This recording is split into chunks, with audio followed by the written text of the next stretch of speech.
Ya, terima kasih pemirsa, Anda masih menyaksikan program iNews Jabar dan kita akan melanjutkan perbincangan bersama Profesor Ade. Baik, Prof, tadi Anda mengatakan bahwa pembangunan flyover itu belum tentu mengurai kemacetan khususnya di Kota Bandung. Lalu jika dibangun sebuah flyover itu berapa persen akan mengurangi kemacetan di Kota Bandung? Tergantung berapa banyak flyover yang bisa dibangun dan juga tergantung posisinya di mana dalam jaringan gitu ya.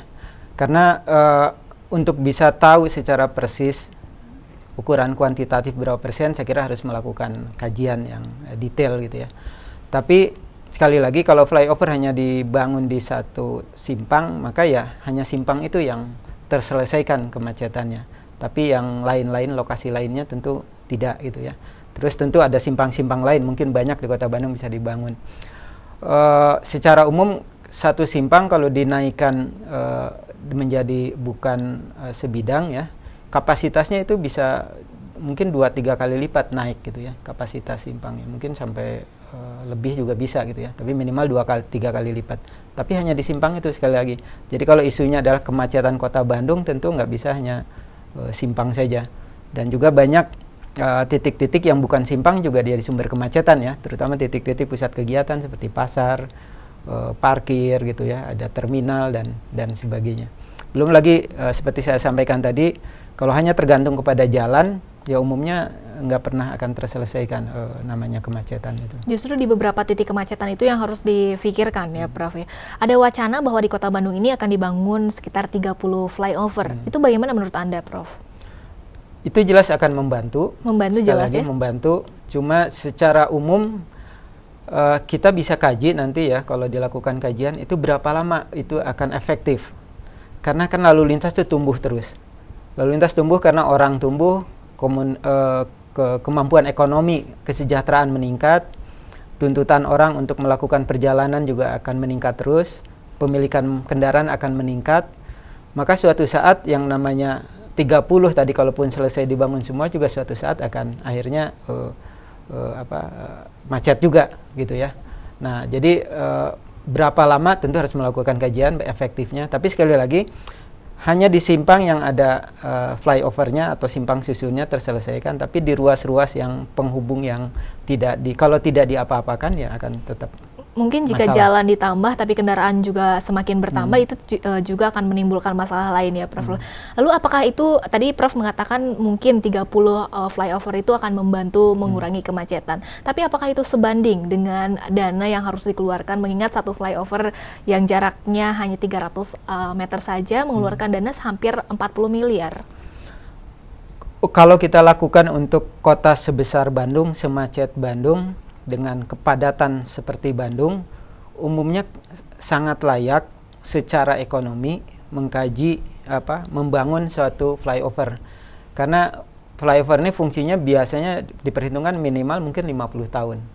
Jadi kalau 50 miliar misalkan untuk satu simpang tapi berfungsi 50 tahun, secara ekonomi layak, Tapi sekali lagi fungsinya barangkali suatu saat juga akan menurun karena lalu lintasnya meningkat.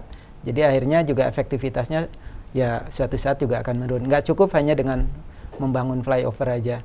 Kita lihat aja kota-kota besar lain, Jakarta, atau mungkin seperti Tokyo. Malah flyovernya itu atau simpang susunnya nggak lagi dua susun ya, udah ada yang sampai 4 susun ke atas, tapi tetap aja kemacetan ada. Tapi tidak separah di Bandung atau Jakarta, karena ada angkutan umum massal yang jauh lebih baik gitu ya.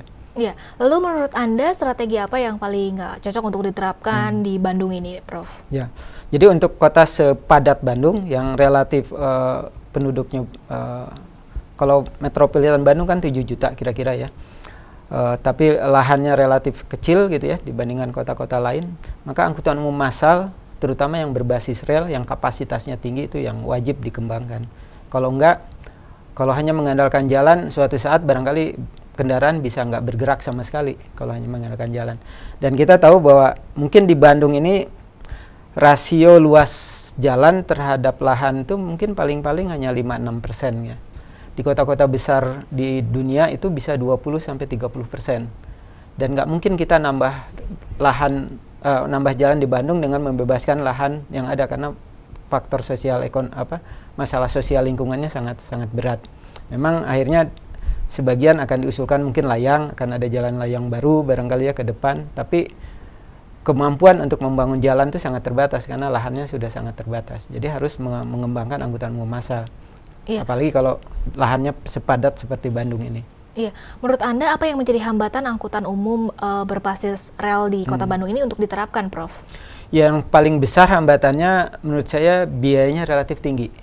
Membangun angkutan umum massal itu relatif tinggi biaya investasi awalnya dibandingin dengan membangun jalan gitu ya. Kalau jalan barangkali per kilometer ya 20 miliar mungkin bisa gitu ya, 20-30 miliar. Tapi kalau membangun misalkan LRT yang sekarang digadang-gadang mungkin perlu 250 sampai 300 miliar per kilometer gitu ya. Jadi jauh lebih mahal awalnya. Tapi operasionalnya jauh lebih efisien dan lebih murah. Jadi untuk kedepannya jauh lebih efisien jika murah memang ramah lingkungan, transportasi massal yang didahulukan seperti itu. Dan apakah mungkin transportasi massal di Kota Bandung ini memang berapa persen untuk mengurangi kemacetan untuk di Kota Bandung? Saya kira kalau transportasi massal yang baik, misalkan rute-rute utama itu sudah dilayani oleh transportasi massal di Bandung, mungkin bisa 20%, 25% yang pengguna mobil sekarang tuh pindah ke angkutan umum massal minimal. Iya. 25% pindah ke angkutan umum massal. Tapi yang ada sekarang tentu tetap berfungsi ya, adanya bus, adanya angkot itu diharapkan tetap berfungsi. Mungkin itu juga bisa 20-25% sendiri. Jadi mungkin 50%-an gitu dilayani oleh angkutan umum, itu akan jauh lebih bagus kondisinya daripada ya hanya seperti sekarang. Iya, baik Prof. Saat ini kita memiliki KRL. Apakah itu juga sudah efisien untuk mengatasi kemacetan di Kota Bandung, Prof? KRL cukup baik menurut saya untuk rute yang memang dijalaninya. Cuma sayangnya kan rutenya hanya satu ya, dari Padalarang sampai di Bandung, KRD ya. KRD dari Padalarang sampai ke Cicalengka. Dan di situ saya kira itu cukup bagus. Tapi memang bisa ditingkatkan dengan menambah frekuensi pelayanan. Frekuensi pelayanan ditambah, tentunya akan makin banyak orang yang menggunakan KRD dan sebagian tentu meninggalkan angkutan pribadi gitu ya. Nah, saya kira itu tapi ya itu hanya di rute itu. Rutenya tentu nggak cukup hanya dengan satu rute. Jadi kalau mungkin kita harus ditambah harus nambah kembali rute. Ya, Prof ya. Baik, Prof, saya masih memiliki beberapa pertanyaan, namun kita harus kembali jeda terlebih dahulu. Ya pemirsa, jangan kemana-mana karena kami akan kembali setelah commercial break berikut ini.